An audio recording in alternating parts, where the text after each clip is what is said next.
Hola, aquí estamos con la clase número 17 del cristianismo y la cultura. El cristianismo y la cultura. Antes de hacer esta clase, antes de ver esta clase, prefiero que tomen el parcial número 4. Entonces, si no lo han hecho, por favor, paren ahora, bajen la hoja de repaso, hagan el parcial y después volver acá. Si ya lo han hecho, adelante. Vamos a estar viendo un tema que realmente es uno de mis temas preferidos, que es la relación de la iglesia con la cultura. Me gusta estudiar esto. Vamos a comenzar viendo en el libro de Daniel, el capítulo 2 de Daniel, comenzando con el versículo 36. Donde Daniel está interpretando el sueño de Nabucodonosor. Si se acuerdan, Daniel estaba en Babilonia, estaba sirviendo al rey, y el rey había tenido un sueño que realmente era una pesadilla, pero no se aclaraba lo que era, y había pedido a todos sus magos y todos sus brujos que le ayudaron a recordar el sueño e interpretarlo. Claro, no podían hacerlo. Y luego llamaron a Daniel y él dijo, comentaron a Daniel y él dijo, yo puedo interpretar el sueño del rey, ¿no? No por mi inteligencia, sino porque mi Dios me va a dar la interpretación. Era un hombre de gran fe, Daniel. Entonces, comenzando con el versículo 36, dice, ese fue el sueño. Bueno, él dio el sueño. Ahora explicaremos al rey el significado. Su majestad, usted es supremo entre los reyes. El Dios del cielo le ha dado soberanía, poder, fuerza y honra. Dios lo ha puesto como gobernante sobre todo el mundo habitado y le ha dado dominio aún sobre las aves y los animales salvajes. Usted es la cabeza de oro de la estatua que Nabucodonosor vio. Ahora bien, después de que termine su reino, surgirá otro reino inferior al suyo y ocupará su lugar. Cuando éste caiga, un tercer reino, representado por el bronce, surgirá para gobernar el mundo. Después vendrá un cuarto reino tan fuerte como el hierro. Ese reino destrozará y aplastará a todos los imperios anteriores, así como el hierro destroza y aplasta todo lo que golpea. Los pies y los dedos que usted vio eran una combinación de hierro y barro cocido, lo cual demuestra que ese reino se dividirá. Por ser barro mezclado con hierro, tendrá algo de la fuerza del hierro.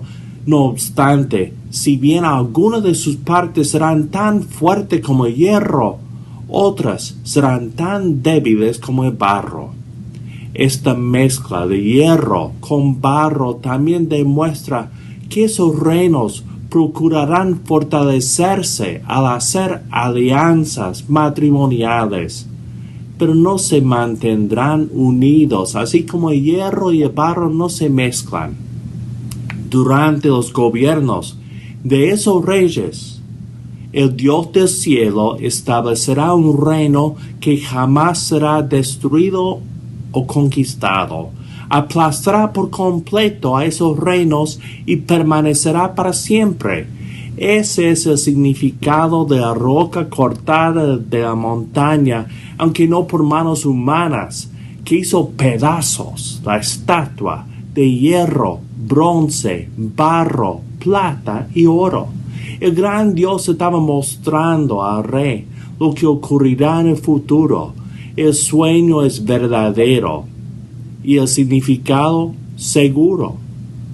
Entonces el rey Nabucodonosor se postró ante Daniel y le rindió culto y mandó al pueblo que ofreciera sacrificios y quemara incienso dulce frente a Daniel.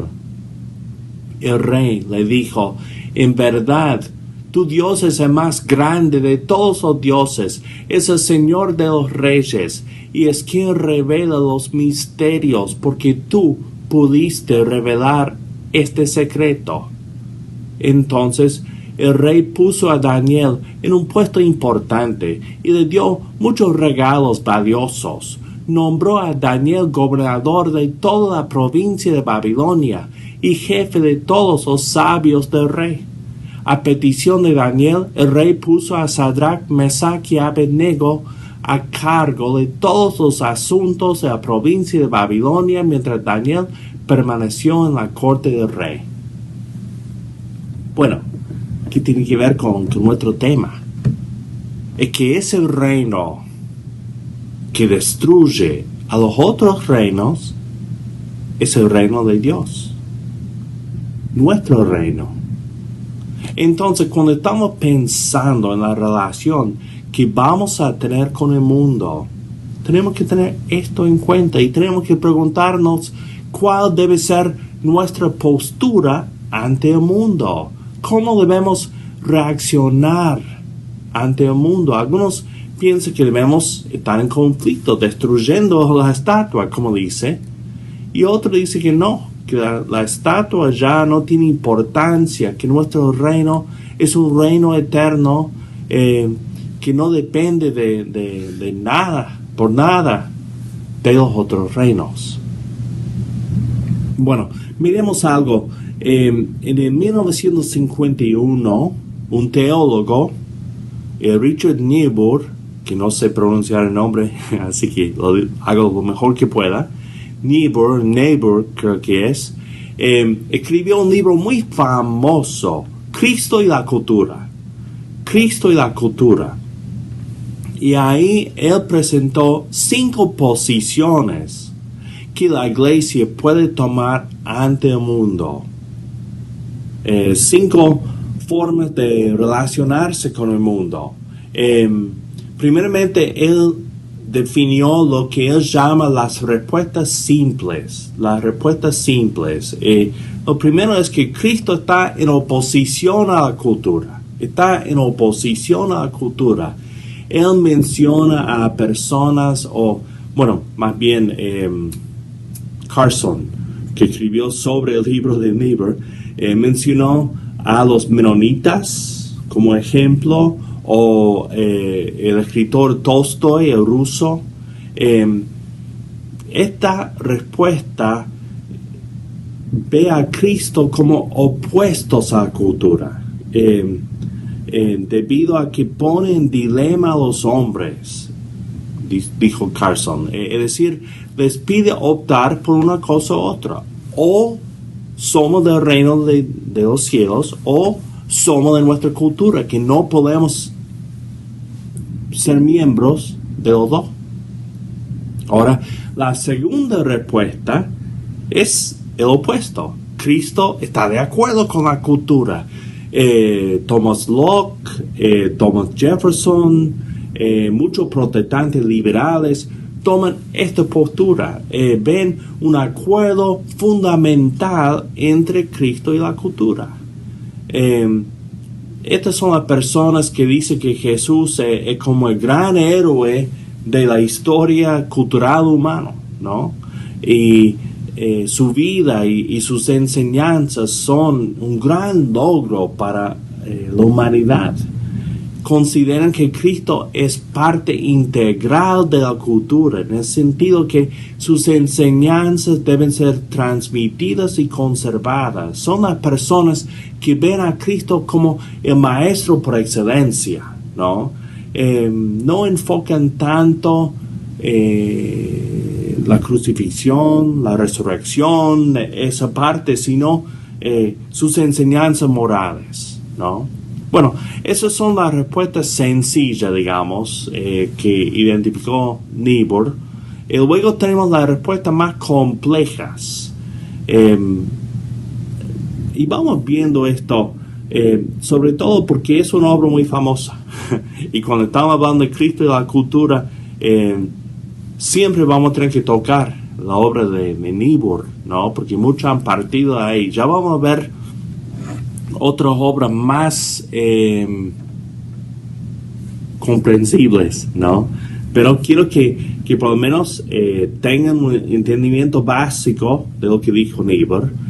Primeramente está Cristo por encima de toda cultura. Él está por encima de toda cultura. Tomás de Aquino sería uno muy famoso que enseñaba esto. La idea que subraya las diferencias entre los dos principios, Cristo y la cultura, pero trata de mantener alguna unidad, ¿no? Dice que Cristo realmente es un Cristo de la cultura, pero también por encima de la cultura, ¿no? Que mantiene las dos posiciones a la vez. Está en la cultura, pero ya está por encima de la cultura. Un poco raro. La cuarta posición, Cristo y la cultura en paradoja. Podemos mirar a Martín Lutero como buen ejemplo de uno que veía esto. Este grupo admite la dualidad y la autoridad de Cristo, y que también la cultura tiene cierta autoridad, pero reconoce que hay una oposición entre ellos, una paradoja, ¿no? Entonces hay unas autoridades que nos piden obediencia, y tenemos que darles obediencia a las dos en ciertas cosas. Sin acomodar las pretensiones de Cristo, buscan quedar bien con la cultura, ¿no? Es una forma de decir, sí, es cierto que tiene ideas que compiten, y nosotros tenemos que ver cuándo podemos quedar bien con César y cuándo podemos quedar bien con Dios. Bien, en la última posición es la que tiene Niebuhr mismo, que es Cristo convirtiendo la cultura, cambiando la cultura, transformando la cultura. La solución conversionista, ¿no? Cristo es considerado como quien convierte al hombre en el seno de su cultura y de su sociedad, no a margen. El ser humano tiene que tener cultura, tiene que formar parte de su cultura. Pero Dios tiene su pueblo dentro de la cultura, cambiándola y transformándola. Bien, Niebuhr pintó estas posiciones, pero yo creo que hay formas más sencillas de mirarlo. Primeramente, quisiera volver a la Biblia, ¿no? Mateo, capítulo 16. Comenzando con el versículo 5, leemos esto de la vida de Cristo. Dice, más tarde, cuando ya habían cruzado al otro lado del lago, los discípulos descubrieron que se habían olvidado de llevar pan. Atención, les advirtió Jesús, tengan cuidado con la levadura de los fariseos y con la de los saduceos. Al oír esto, comenzaron a discutir entre sí, pues no habían traído nada de pan. Y Jesús supo lo que hablaban, así que les dijo, tienen tan poca fe, ¿por qué discuten los unos con los otros por no tener pan? ¿Todavía no entienden? ¿No recuerdan los 5,000 que alimenté con 5 panes y las canastas con sobra que recogieron? ¿Ni los 4,000 que alimenté con 7 panes?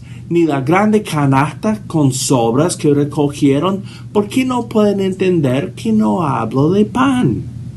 Una vez más les digo, tengan cuidado con la levadura de los fariseos y de los saduceos. Entonces al fin comprendieron que no les hablaba de la levadura de pan, sino de las enseñanzas engañosas de los fariseos y de los saduceos. Bien, en los tiempos de Jesús, los fariseos habían llegado a un mal momento, porque históricamente son los buenos de la película, ¿no? Son los que defendieron la fe, contra todo ataque, ¿no? Los fariseos honraban la ley de Dios, ¿no? Creían que para quedar bien con Dios tenían que aferrarse de la ley. Ellos surgieron en el momento en que ya no tenían el templo para los sacrificios, ya no tenían el poder. Entonces, ¿de qué podían aferrarse? Y decidieron aferrarse de la ley de Dios, sobre todo de la circuncisión y de las leyes en cuanto a la comida y el guardar el sábado. Esas tres cosas: la circuncisión, las leyes dietéticas y el sábado. Entonces ellos se cuidaban en cumplir al pie de la letra de la ley, ¿no? Ellos buscaban hacer exactamente lo que Dios quería de ellos, a tal punto que para no quebrantar la ley crearon un cerco, que decían, alrededor de la ley, para que no pisaran la ley. Entonces, si la ley decía no trabajar el día sábado, ellos iban a definir qué es trabajo, cuántos pasos se pueden dar, cuáles nudos se pueden atar, cuáles no, cómo se puede llevar una carga y cómo no. Y ellos, cuando miraban la cultura, miraban sobre todo los gentiles, no querían saber nada. Se separaban, se apartaban. Fariseo quiere decir apartado. Se apartaban no solamente de los gentiles, sino de otros judíos que no seguían sus normas, ¿no? En cambio, los saduceos habían aceptado por completo la cultura griega, a tal punto que afectó la forma en que veían la espiritualidad. Ya no creían en cosas sobrenaturales. No creían en la resurrección, no creían en los ángeles, no creían en nada más allá de lo que veían. Solamente aceptaban el Torah, ¿no? Y no el resto del Antiguo Testamento. Ellos, en vez de estar en oposición con la cultura, se pusieron de acuerdo con la cultura. Bien, hay un libro que se llama The Next Christians, por un escritor, Gabe Lyons. Tengo que decir tanta cosa en inglés hoy. Que él, en su libro, habla de un momento cuando un estudio de Hollywood quiso contratarlo para ser consultor, porque ellos veían que las películas cristianas podrían traer mucha ganancia. Vieron la película de Pasión de Cristo y decían, queremos tener otra así, que atraiga a los cristianos. Pero ellos, muchos de ellos no saben nada del cristianismo. Entonces contrataron a él como consultor. Bien, él entró, comenzó a hablar con ellos y él dice, básicamente, los cristianos miran a la cultura con dos clases de ojos. Primeramente están los separatistas y están los culturales. Los separatistas, básicamente podríamos decir, son parecidos a los fariseos, digo yo. Y los culturales son parecidos a los saduceos. Miremos lo que dijo Lyons. Él dijo, dentro de los separatistas tenemos tres grupos. Primeramente están los enclaustrados. Enclaustrados son los cristianos que viven en una burbuja cristiana. El cristiano que envía a sus chicos a colegios cristianos, Cuando necesita comprar algo, va a una tienda cristiana. Cuando necesita un abogado, busca un abogado cristiano, un contador cristiano, un arquitecto cristiano, ¿no? Y quiere saber lo menos posible con los cristianos.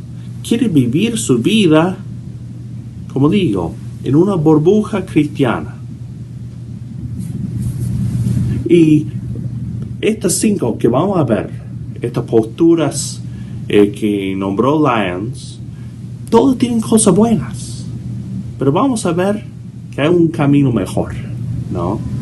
Bien, la segunda postura son los guerreros culturales. Vamos a retomar el país y hacer que el país vuelva a normas cristianas, y eso es muy común en Estados Unidos, ¿no? Es impresionante. Si uno busca Biblia con bandera en internet, salen banderas americanas por todas partes, ¿no? Para muchos cristianos de Estados Unidos, el patriotismo es parte del cristianismo. Bien, estos guerreros culturales quieren entrar en la política y cambiar las leyes para que apoyen más a los cristianos, quieren hacer marchas, quieren organizarse para no comprar, ¿no? Para boicotear a las tiendas que no siguen las normas de ellos, los que apoyen a los homosexuales o los que hagan cosas a favor del aborto, lo que sea, ¿no? Son guerreros, están peleando con la cultura, están tratando de hacer que la cultura sea más cristiana. Luego están los evangelizadores, ¿no? Evangelistas, pero más bien evangelizadores, porque creen que lo único que importa es compartir el evangelio. No importa cómo tratamos a la gente, no importa qué cree la gente políticamente, no quieren cambiar la cultura, solamente quieren salir y ganar almas para el Señor, ¿no? Y lo único que importa es si la persona se convierte o no. Si no convierte, no quieren saber más nada con él, pasan a otra cosa. Estoy exagerando, pero esa es la idea. Son las personas que no les importa dar de comer a los que tienen hambre, no les importa educar a la gente, solamente quieren convertir. Esos 3 grupos serían los separatistas. Ahora tenemos los cristianos culturales. Primeramente están los aculturados. No es que sean de Uruguay, solamente tenía la foto esa para decir que los cristianos aculturados, uno mira a la gente y no se distingue. Son las personas que cuando uno está conversando, han trabajado juntos por 20 años y uno dice, tú eres cristiano, yo no lo sabía, ¿no? Porque en nada muestran su fe. Quieren ir los domingos tal vez o quieren mantener una fe privada, pero en cuanto a lo que el mundo sepa, no son nada, ¿no? Luego tenemos los filántropos, los que buscan hacer buenas obras, y eso es todo lo que quieren hacer. La justicia social es todo, ¿no? La liberación, la teología de la liberación, ¿no? Ya no queremos hablar del pecado, no queremos hablar del infierno, no queremos hablar de Satanás, de demonios, todas esas cosas. Tenemos que concentrarnos en hacer que este mundo sea un lugar mejor. Esos son los cristianos filántropos, ¿no? Buena gente, como digo, todas esas cosas son buenas, pero si esa es nuestra postura ante el mundo, no creo que vayamos bien. Ahora Gabe Lyons sugiere otro camino, que son los restauradores, que él dice. Estas son las personas que son motivados en vez de ofendidos. Cuando ven algo que les molesta, no se enojan, buscan cambiarlo, ¿no? Quieren hacer cosas buenas, ¿no? Quieren, por ejemplo, lo del aborto.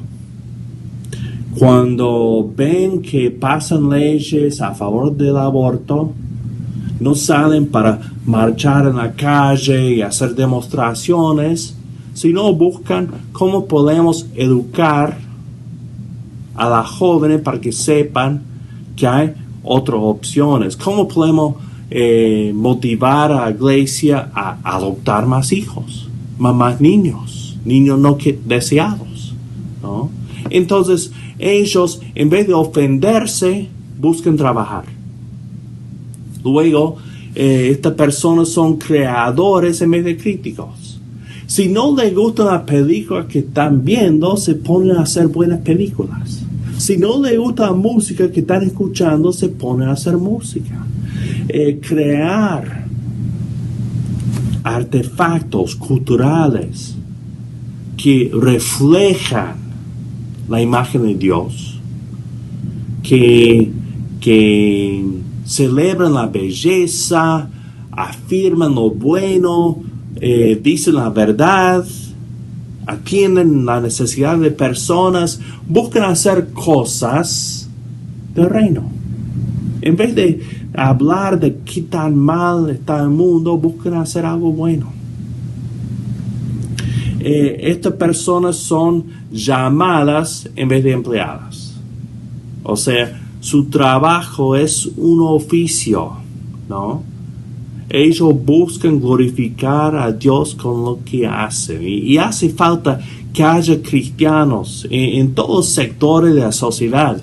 Lyons nombra 6 sectores: los medios, los artes, los negocios, el gobierno, el sector social y la iglesia.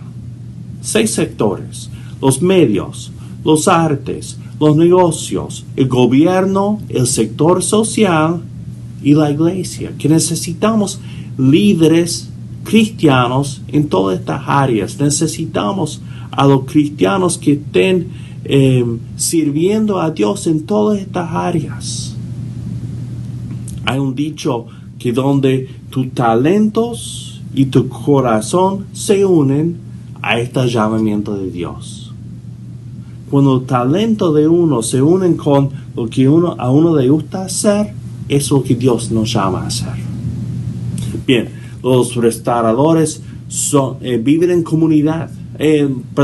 Son fundamentados en vez de distraídos. Fundamentados en vez de distraídos. Tenemos un mundo que quiere distraernos, ¿no? A mí me gustan los deportes. Y yo puedo distraerme mucho por los deportes. A otros es el cine. Para otros la música, los videojuegos, telenovela, lo que sea, ¿no? El negocio, ¿no? Muchas cosas pueden distraernos. Pero los nuevos cristianos, los próximos cristianos, como dice el libro, los restauradores, como dice Lyons, son personas fundamentadas, están practicando las disciplinas espirituales, leen la Biblia, oran, viven vidas sencillas, observan tiempo de descanso para honrar a Dios, un día de reposo, ¿no? Entonces están fundamentados. Luego están en comunidad y no están solos, ¿no?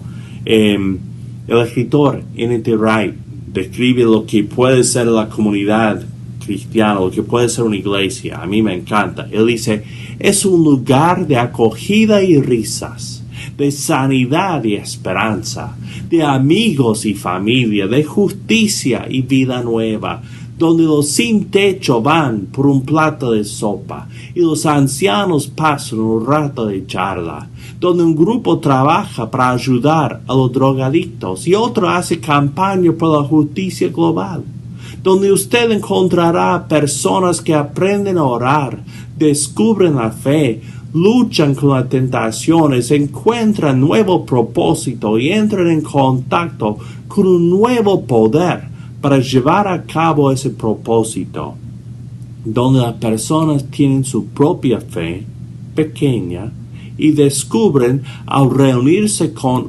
otros para adorar al Dios único y verdadero, que el total llega a ser mayor que la suma de las partes. A mí me encanta esa descripción, pero el cristiano sano, el cristiano fuerte, maduro, está en comunidad. Está en comunidad. No está solo. Y por último, son contraculturales en vez de relevantes. Nosotros, como hemos hablado, hablamos en términos que la cultura puede entender, pero no dejamos que la cultura dicte de qué hablamos. Tenemos que ser sal y luz en nuestras comunidades. Ahora, a mí me gusta eso, creo que ya lo hemos visto, de Jeremías 29, donde Jeremías escribe una carta para los exiliados en Babilonia y le dice cómo deben vivir, ¿no? Y dice que deben buscar el bien de la ciudad donde están. Y pienso que es nuestra tarea, ¿no? Orar por la ciudad, buscar el bien de la ciudad y hablar de Cristo en nuestra ciudad y en nuestra cultura. Bien, vamos a seguir explorando estos temas de ya cómo vivimos con la cultura. Yo sé que el título del curso es Cristianismo y la cultura, pero ya yo quiero que miremos cómo vamos a vivir nosotros en relación con nuestra cultura. Siguen trabajando en el proyecto final. Vamos a hablar más de eso en el curso que viene, en la clase que viene. Y bueno, será hasta la próxima.